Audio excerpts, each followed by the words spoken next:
So how'd you do remembering that grocery list?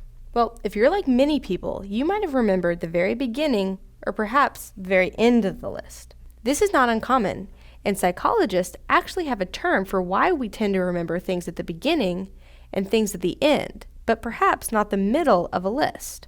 This is called serial position effect. This is our tendency to have better recall for the things that are at the beginning of a list or at the end of a list because of their particular position on the list.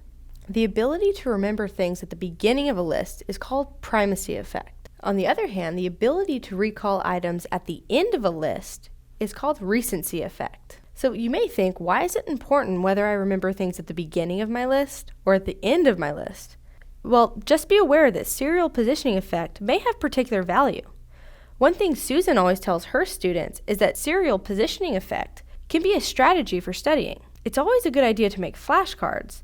Put a term you're trying to remember on one side of the flashcard and then definition or an example on the other side of the flashcard. There's two ways to study.